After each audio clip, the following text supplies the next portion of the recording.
All right, what is going on, guys? Raptor here, back with a updated Qliphort deck profile. Still kind of testing, still kind of working out some things, but I just wanted to let everybody know kind of what I've come up with so far. I've done a lot of playing around with this deck, and I feel like it's gotten a lot better, but I still need to work out a few things. I feel like a little bit.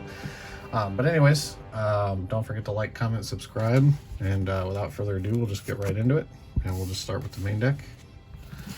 And it is a 40 card main deck, so I just like to keep it 40 for consistency. But we'll start off with the three main Qliphort Scout. He is your heart and soul of the deck. Searches pretty much any card that you need. Just pay 800 search. His effect is not a hard once per turn, so you can really abuse this card. Next, we play one Monolith. I kind of want to bump this back up to 2, but with the build I'm running, I don't really rely on his draw effect so much anymore. So I cut him down to 1, and it seems to be working pretty well so far. Next, playing triple Carrier and triple Helix. Your main tributes of the deck: pop spells and traps, return monsters. Just really good. So I kind of want to see these opening hand, Carrier and Helix. To me, like, it's just kind of like the perfect starter monsters to get your plays going. One disc. I find that his special summoning effect, I mean, it's really good, but like, I just don't. I'm trying to play the more like troll control based version, not really like the spam attack version. So cut disc to 1. I was playing at 2. I mean, you could play 3 if you wanted to switch it to like the spam version. But then I play triple stealth. He is probably my favorite Qli monster just because you cannot chain to his effect, and he bounces a card back to the hand, which you can bounce Scout if you have nothing else to search again. So that's really good. Then I play just one Cephalopod, and that'll be it for the Qli monsters. He's just kind of your burn damage and recovery life point monster. A level 7, just in case you happen to be able to make a rank 7 and need it. But then for the last monster in the deck, I'm playing triple Inspector Border. Not as good as he used to be, but I feel like he is still very relevant, especially if you're playing a deck that can't really just spam extra deck monsters, or, you know, so that they can't really activate their effects right away. Still kind of slows people down, and I mean, he's a 2k beat stick, so you know, that's kind of good too still. Next we'll move on into the spells. So we play one Upstart Goblin to make it 39, just to help with consistency, and then the Pot Brigade. So I play triple Pot of Extravagance, which is why I cut Monolith down to 1, because you can't draw after you activate this effect, and you have to activate it first. But it is a +1, and you don't really care about your extra deck. I kind of want to cut this to 2, since you physically can't activate 3 in a game with your extra deck. But at the same time, I kind of want to see it as soon as possible. So 3's just been working out. And then one Pot of Desires, because I mean, everything that you need in the deck you play 3 of pretty much, so you don't really care what you banish. One Pot of Duality, because you can activate this after Extravagance, because it's not drawing, it's adding a card. So you don't necessarily care about your special summon all the time, so there's many times you just normal summon and set a bunch of cards and pass. So Pot of Duality works pretty well. And then the one Pot of Riches, I'm kind of on the fence with this card, but it is nice to kind of recycle some of your cards back and then draw some. And then it does have like a restriction of only being able to special summon once after you activate it, but it doesn't really matter usually, because you're usually only pendulum summoning, and you're only pendulum summoning once, so that's usually not too big a deal. Next, play triple Summoner's Art. Search your Scout, search your Monolith, mainly your Scout. It's kind of like playing 6 Scout, so you know, it's kind of necessary. 3 Sacrifice. I honestly think that this is kind of one of the most broken equipped spell cards in Yu-Gi-Oh! Still. It just does so much. Your monster can't be destroyed by battle, gains 300 attack. That part's not really relevant, but it counts as 2 tributes for a Qli monster, and you get to search if it gets sent from the field to the graveyard. So like it just does a lot for the deck. And for the last 2 spell cards, I'm playing Limiter Removal for the OTK push, or if you just happen to have something that you need to get over.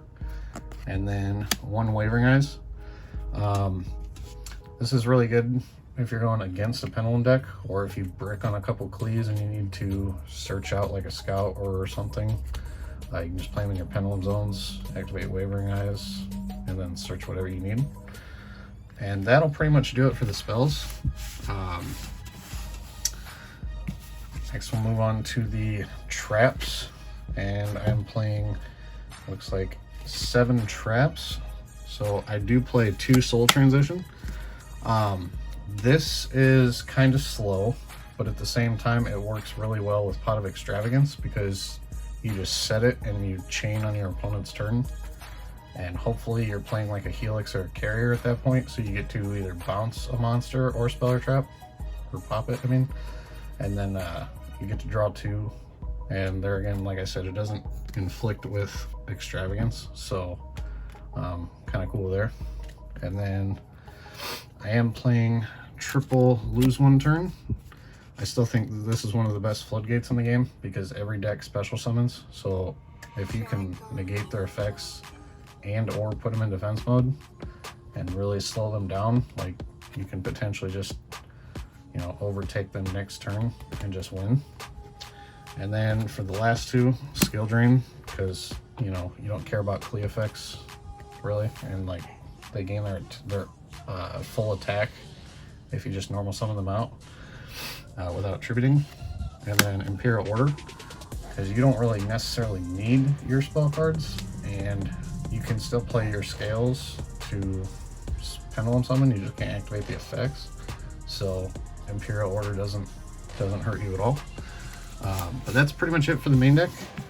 I kind of want to cut some of the traps maybe a little bit to help the consistency a little bit farther, but so far it's been working pretty well. Next we'll move into the extra deck, and really this is like the main bread and butter, which is Genius. He's going to be the main monster you make since he's a Qli, but he's pretty much unaffected by other link monsters, spells, and traps. And then if you special summon 2 monsters to his zones that he points to, you can search a Qli card, which is also very, very nice. It doesn't really come up as much, but Disc is probably a really good way to, you know, trigger off his effect. And then the rest of it is kind of just personal preference really at this point. I am playing Borreload just to get over any problematic monster, because this deck, I feel like this deck really struggles with attack power a little bit.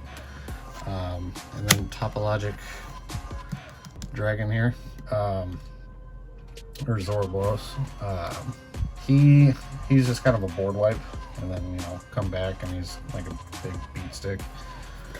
For the rank 4s, number 41, you know, kind of stall if you need to until you can kind of get your plays going. Honor Arc, Snatch a Monster, Exciton Knight, Nuke the Field, doesn't really come up, but kind of a nice level 4. Tornado Dragon, Pop Spells and Traps. And then for my only rank 5, Nova, Infinity. And then for the 6s, Helix and Carrier, M7. Don't think I've ever made this card, but if it comes up, it comes up. And then for the 7s, Big Eye and Flare Metal. With this, you can just sit here and burn them for game, take one of the monsters.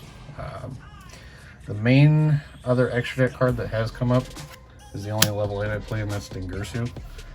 He actually won me a game once just by being able to go into him and clear a monster out of the way that I needed, because he doesn't target. And then he's got protection effect as well, so you can just detach and protect your stuff. So he's really good. And that'll do it for the extra deck. I will go into the side deck here. I do like the side deck so far. I think it works pretty well. Triple Wing Dragon Royal Sphere mode. This doesn't interfere with your Qli effects in the scales where you say you can't special summon other monsters because you're normal summoning him, and he can clear 3 monsters off the field. So I find him to be like really broken in this deck. Next, Triple Cosmic Cyclone, just back row removal. And then to add to that, 1 Harpy's Feather Duster, because it came off the ban list, and I mean, why not play it? And then 2 Wavering Eyes, just in case you go against another Pendulum deck, and you know, this card becomes really broken against another Pendulum deck, because you're potentially going like, I don't even know, like +2, +3 with its effect. You know, you get to banish a card, search a Wavering Eyes, search a Pendulum monster. The Inflict 500 could be relevant, but most times it's not. But yeah, and then for the last, I got 2 3-ofs. One is Anti-Spell Fragrance, because you don't necessarily need to Pendulum Summon.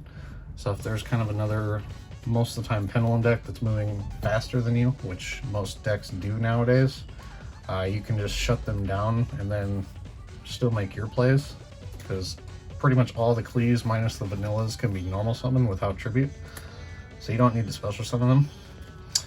And then Rivalry of the Warlords, just because like your entire deck is one type, so you know, if you play against a deck that's like multiple types, this doesn't hurt you at all, so pretty much completely free to play. But yeah, and then so that's pretty much it for the deck, guys. I hope you guys enjoyed. I will be making some dual videos with it, and kind of show like what it can do. I still would like to get it to move just a little bit more consistent, a little bit faster, but all in all, right now I think it's not doing too bad. But yeah, let me know what your guys' thoughts are too. If you guys got any suggestions, I'd be happy to hear them. And hope you guys enjoyed, and I'll see you guys next time. Peace.